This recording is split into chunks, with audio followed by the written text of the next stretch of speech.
Hey everyone, I hope you've had a great week. It's been really busy for me. I've been sitting at the computer a lot lately and I'm ready for a weekend. But I wanted to come back and answer some more questions because I still haven't caught up on the ones that I was asked a couple of weeks ago. So I've got just a small list and I'll go through a few more today.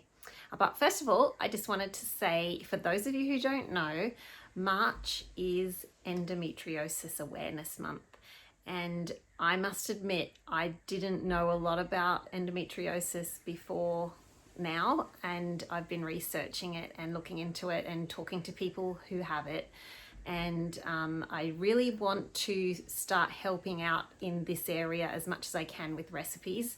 So for those of you who do struggle with endometriosis or have family or friends that do, please feel free to get in touch with any questions you have about recipes that will help. And in this week's newsletter, I have a recipe that is one of my favorites, and I made sure that it was suitable for people who are trying to heal the gut, and especially for those with endometriosis who need to be really careful what they're eating. And I've also got a section in there by Elise Comerford, the integrative nutritionist that I work with, and she's explained how you can start working to heal in this area, and yes, you can make a gigantic difference with diet.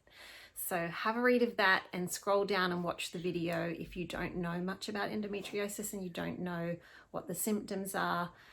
It's very common, but I guess a lot of people don't talk about it. It's kind of a silent disease, but it's very difficult to live with, and I really want to help out with recipes wherever I can. So I have included some information about that below. We'll go on to the questions now. So the first question that I want to talk about is, how do you cope with all the cooking when you have little kids and you're a working mum? That is hard, I know.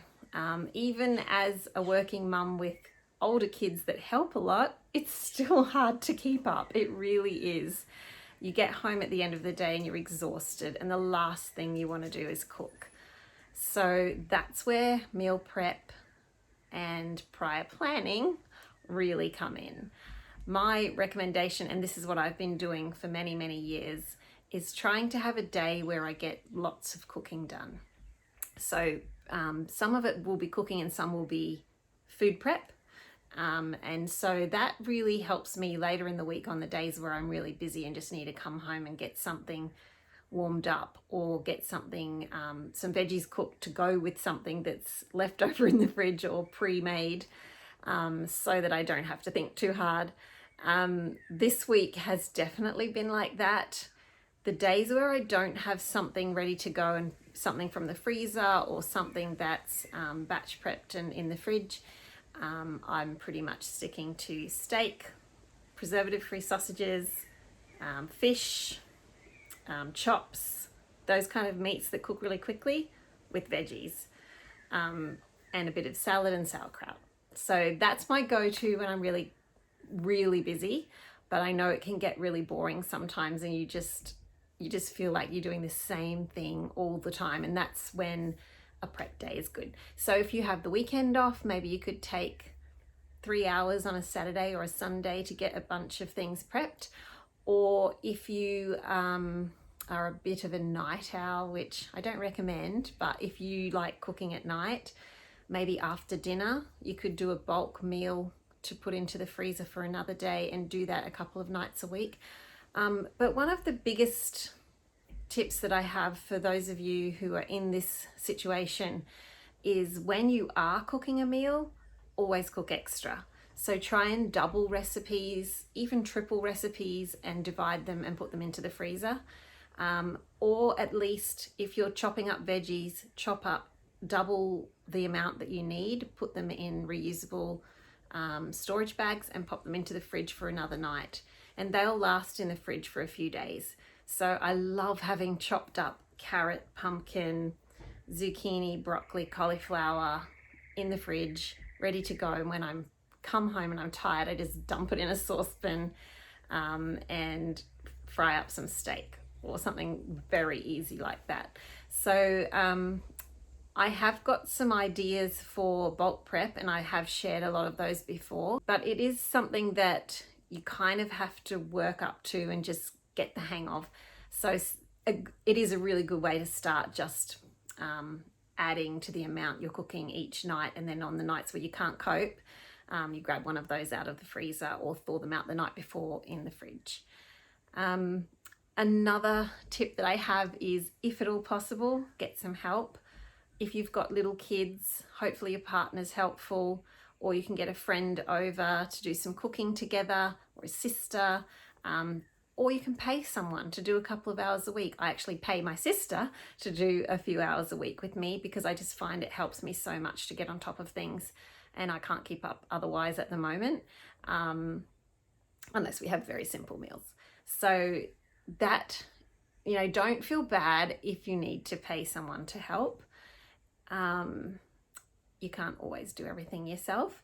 There is also some great meal services that you can get them to come to your house and cook up some meals and put them in the freezer. I Hate Cooking is one of those, but I know it does get expensive to do that kind of thing. So yeah, just try to bulk prep as much as you can. Another thing is to keep your meals simple, obviously, and keep the snacks simple. So don't feel like you've got to bake biscuits and cakes and cheesecakes and bars and all that kind of stuff. Try and keep the snacks simple. So yogurt with fruit, maybe some granola on top, or some nuts, seeds. That's sort of our main snack. Cheeses, if you can handle dairy. Some seed crackers with peanut butter or almond butter.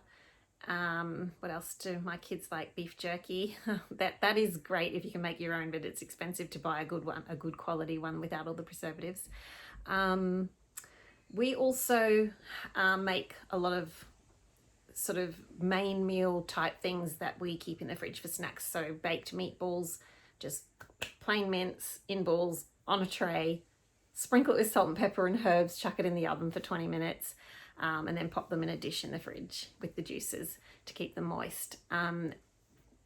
Chicken wings, you can boil them to get the stock with salt and pepper, strain off the stock, put the wings in the oven with olive oil and herbs and salt and pepper, and just crisp them up on high heat, and then use those as snacks, and then you've got the stock to drink as a snack as well. Soups, if you have time to make a quick blended soup based on stock with veggies cooked in the stock, and add maybe a couple of egg yolks if you can, and some good fats, and then blend that up and pop that in 1 cup servings or 2 cup servings in the freezer. That is really great for a quick lunch, even breakfast, or a snack. So there's lots of these kind of ideas. I'll put some of those ideas below for you, and links to those kinds of recipes that I like to make when I'm trying to prepare ahead and don't have much time. But yes, don't beat yourself up if a meal is so simple that it's just steak or sausage or fish or something grilled, and then 1 or 2 vegetables. It's okay.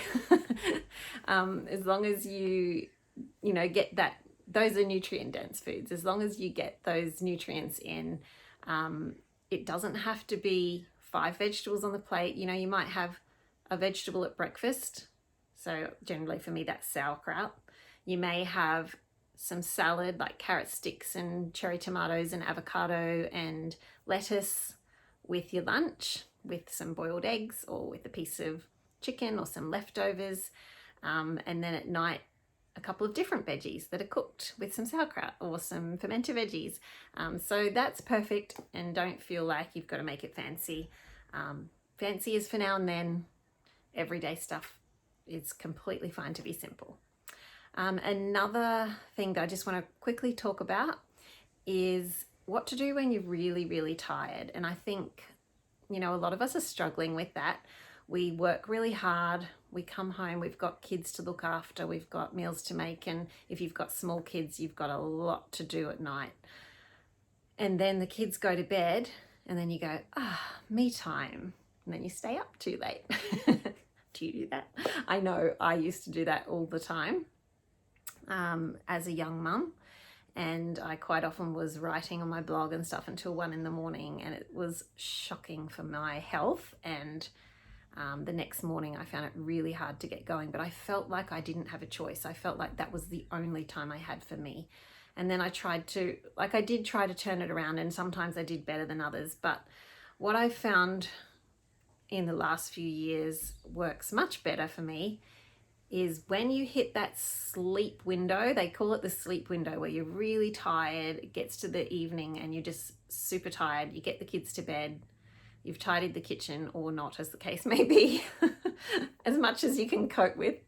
And if you're really exhausted, just go to bed. And then you'll wake up early, pretty much with dawn.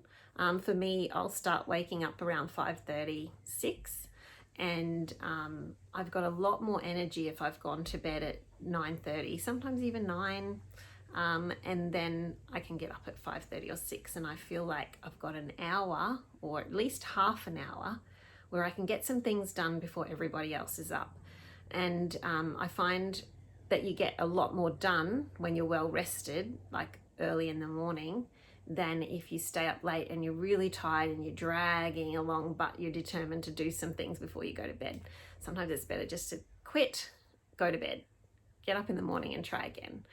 And then make sure that you have some time out during the day, even if it's just 5 or 10 minutes sitting outside with your feet in the grass, drinking a cup of tea. Tell the kids, this is mum's time, don't bother me.